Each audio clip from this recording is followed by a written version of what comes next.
What's going on, everybody? It is the day of the grand final of the Eurovision Song Contest 2022. Can you believe it? Yeah, Can we believe it? I can't believe it's gone so fast. And just a few days ago, I feel like just a few days ago we were landing in Turin, and now the 2 weeks have passed and we're here. It has really flown by, I must say. What we've got to talk about is the question that's on everybody's mind. Who's going to be winning tonight? And if we were to pay attention to the odds and a lot of the discussions that have been happening around Eurovision 2022, there's definitely one big favorite that we must talk about. Harry, tell us about it.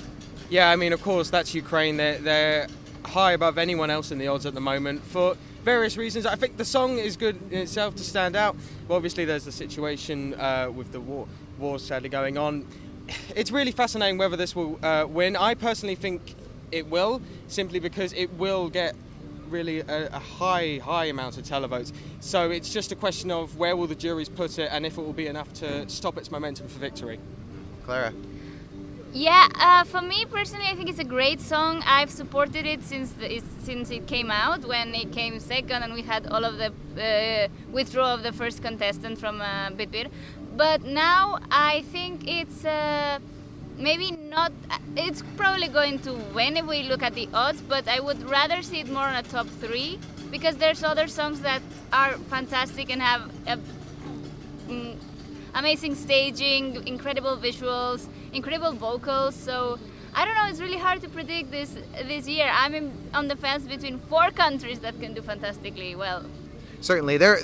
I would like to believe that they're not alone in this, and we're going to be talking about some of the other ones as well that we think could potentially win. But before we do that, Jess, your thoughts on a possible Ukraine win? I personally don't see Ukraine winning this year, and like Harry said, they do have a great song and a great staging this year, and I think it's definitely worthy of top 5. But I think that there are other songs I could see appealing to jury and televote more than Ukraine. My personal hope would to see this win the televote and get a respectable jury score.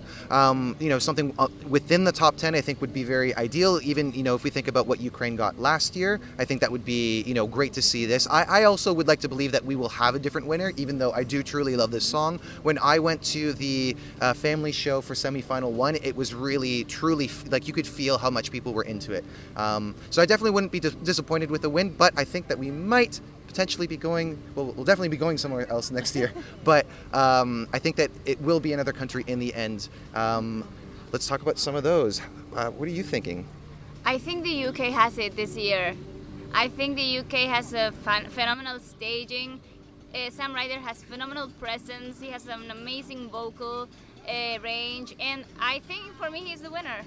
Okay, I'm wondering how one of our UK members feels about that. Well, that's very nice to hear from someone who's not English, because in previous years we haven't had so much hype around our entry. I do also see Sam Ryder as a potential winner for Eurovision this year. I think we've got the whole package really. We've got a great song, a great staging, a great singer and ambassador for our country, and I think people are going to pick up the phones and vote. I think potentially jury winner for Sam. It just ticks all the boxes for me, and I wouldn't be surprised to see it win. Okay. It still feels odd to me that we're talking about UK regularly as it feels like we're recording this on April 1st and this is like a video that's going to go on then. Look, I think this is the most complete package the UK has sent in years. Performer, check. Staging, check. Vocal, check. Song, check. Like, it's almost too good to be true as a Brit fan that they're getting so many of the elements right. In terms of the win, look, I would love, of course, the UK to win. It'd be fantastic. I think for me, I've been let down too many times with just sort of, I'll see it when I believe it, basically, in terms of us just getting a good result, let alone victory. But, it's not out of the question, and the fact we're saying that is amazing. I think a good result is definitely expected. I understand the reluctance because of what we know, how the UK has kind of treated Eurovision in the past, but I think you can definitely count on that. And I have to say I have to agree with just about everything that's been said. Not my first choice for winner, but when we saw that full rehearsal for the first time, it definitely gave me winner vibes. And I can't believe I'm saying it myself, because yeah, I'm just as surprised at how quickly this has developed. And I would say not only is this the most complete package that the UK has sent in the last few years, I would say ever. The most complete package that the UK has ever sent. So maybe that will mean a win. but maybe not. Who else are we seeing as winners? My other winner would be Sweden. And again, like Sam, I think Cornelia has the whole package. She's got an incredible song with an incredible vocal. I think juries are going to love this, but I could also see this getting a big televote score as well. On stage, it just creates this kind of magical moment that I think people can resonate with, and it's just, for me, it gives me winner vibes, as her Melfest performance did. And yeah, I wouldn't be surprised or mad if this won. Clara? I think Sweden is a very, very possible contender for the win. I was watching the morning rehearsal, the dress rehearsal, and out of all of the countries that we've mentioned so far, I think Cornelia had the best rehearsal this morning, because there are also a lot of them holding back because it's just a dress rehearsal. But so far, Cornelia is winning the day. Sounds good to me. Harry, we of course reviewed this entry after it was chosen, and as I don't know how you two were, how much you were caught up on this, but it was not the number one choice in Sweden to actually go to within Melfest. It still ended up winning, but it was not the televote winner. So now that we're here, at the time we were discussing that this could potentially win Eurovision. How do you feel about it now? I mean, I stick by that. I mean, the key thing you say, it wasn't the fan favourite in Sweden, but it was pretty much the fan favourite everywhere else in Europe, and that's the key thing. Sweden ain't voting for this, but the rest of the world, rest of Europe is.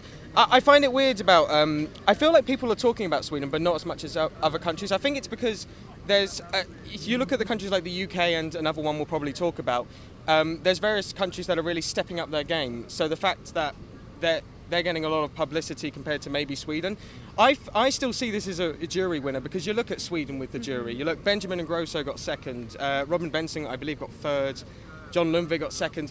My opinion, Cornelia Jacobs is miles better than all three of those songs. So if those songs can get top three in the jury, there's no reason Cornelia can't get first. Yeah, I think for me, there were certain moments that I was a bit concerned about how far this would go, because some rehearsals did not really come together. But now that we've been seeing it in the actual full run-throughs of the show, I think that the impact is still there. It may not be as fresh for those of us who have been following it since Melfest, but I do think that for fresh eyes, this is going to be something that the audience and the juries absolutely love. And this would be my choice for winner if it were up to me.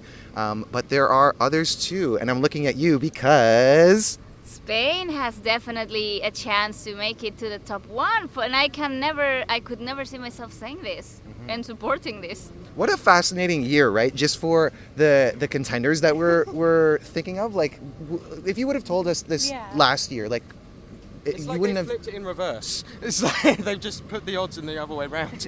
I guess that's how 0 points motivates you. But tell us more. Do you think that this is a possibility? I think it's a possibility. The theatricals are there, the staging is there, the choreography is so sleek, the lights, the way the light is playing or has been introduced as a fundamental part of the whole performance has been magnificent. Okay, Jess. Yeah, I had this down as a potential winner as well. Ever since I saw her performance, I think it was in the semi-final, I just kind of looked at everything happening on stage and I was like, okay, this is probably going to win the televote. Juries, I'm not sure how they're going to vote for this. I'm not sure if they would have a high enough jury score to put them in the winner's spot, but in terms of like the whole performance that you see on stage with the lighting and the choreo, it definitely has what it takes to win. Yeah, I think I'll agree with you on the point about the juries. This is what concerns me with Spain and its potential winning chances. I could see a very good televote for this. You know, it's a very fun, upbeat song.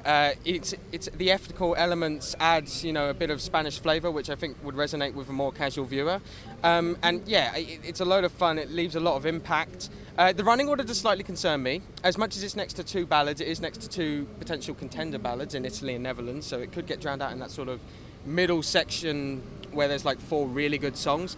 But yeah, I just don't know where the juries will put this, and I still feel like it's going to be too low for it to you know, contend for the victory. And also in this final, there is a lot of songs that you look at and it's like they could do well with the jury. I'm not saying Spain isn't one of those, but it's not what it's. It will struggle. It will struggle. Yeah. Yeah, to me, I feel like the score that it will get in the end, it will actually be closer to balanced, like maybe not perfect, but you know, this definitely has a lot of jury and televote appeal, I would say. Perhaps not enough to win the whole thing, but if I was wrong, I would be more than happy, because it sounds like the plans are to go to Valencia. Actually, the Valencian mayor, Joan Ribó, has said that they would be very happy to host Eurovision in Valencia. Sounds good. Would look forward to that Eurovision. But there's Mom, I will have to kick you out of your apartment if that's the case. and we'll be so excited to meet you, to meet Belén. But anyway, there's at least one more country I think we should talk about, which is our host country. They have been considered potential winners for a while. Impressions might have changed around now as far as if the win is actually going to happen. But Jess, what are we thinking about Italy and how they will do? I'm not convinced Italy's going to win this year. They do have a very, very good song and great performers in Mahmood and Blanco. And the staging that we've seen of them, in my opinion, works very well for the style of the song, the lighting, the colours. It all comes together very nicely, and I do predict this will finish in the top 10, but I don't think it's strong enough to win. I think there's stronger competition. Yeah, I disagree slightly. I think that this definitely has a chance of still winning. I think the problem was early on, like we saw, because of Blanco and Mahmood's scheduling clashes in a way, the first rehearsals weren't necessarily as good. But I think of all the rehearsal countries, Italy has progressed and improved the most throughout the process. It's still a fantastic song. One thing that's key to remember is, as much as they don't play a massive part, this got a ridiculous amount of streams when it was first released. It does have a lot of fans that will recognise the song when they watch the show and then vote for it because of that. So yeah, because of that, I think the staging is good. I would have preferred if they didn't cut the end, because I think it loses a bit of its magic. But I mean, you were saying earlier that in an almost joking way, we're definitely going somewhere else. It's not out of the question we're sticking to the same country. Maybe. Clara, what do you think? I think that Italy is not going to win. I think it's not even going to enter in the top 3. It's everything. I agree with everything that you said already. I think it's a song that was great for Sanremo, but there's so many songs right now in this competition that are visually more interesting and crazy, and I don't know. It's very sobrio would be the Spanish word. It's very elegant, very serious in a way. It lacks the fun, even if it's passionate. I guess it's not my favorite to win, but I can see it getting a top 10. Yeah, I think for me, this is an entry that is, really a beautiful song, well performed. Maybe not so well performed at the beginning, but I believe what we've seen from the jury shows has really given us a lot of confidence as far as them living up to the expectation. I do think that the host country curse, as they say, is going to play a little bit of a factor here, but it's not going to be quite as severe as we see in other years where they, finish in the bottom 5. But nonetheless, I'm very happy that we got to see Mahmood come back to Eurovision for a second time after being so successful in 2019, and of course Blanco. It's their dynamic is so interesting. I find I do wonder if Mahmood actually sees himself as his babysitter in a way. But I think that we've covered all the major players. What if before we go, we sort of gave one oddball winner that you would be most excited for, one that people are not really seeing, or maybe a few people are seeing but not everywhere? What do you think, Harry? I'm actually going to say Greece. I think I've been really impressed with their staging. It gives me goosebumps every time. It's a very, very powerful song, very jury friendly, I think. And with the staging and the quality it has, mixed in with the favourable running order, there's enough stars that can align where I could actually see a Greece win. I personally don't see Greece win, but for me, a surprise winner for me, I would pick France. I think it has appeal for televoters and juries. It's got an interesting sound to it, an interesting look to it, and I would be happy to see them win, and it would be a surprise. Surprise would be for me Serbia or Moldova. Okay. I'm also just going to go with Serbia. I think you guys have some good choices, and I think among these that we've said, I'd say Greece might have the best chance, but just the uniqueness of Serbia makes me, it's really delighted me, and they've got a great spot in the running order just before the final slots, so maybe they could get a top 10 finish, but yeah, it would be a really, really big surprise if they actually pulled the win in the end. Your mind if Serbia won as well. I don't know, I'm not much of the lose my mind kind of person. I would just kind of be in shock and disbelief.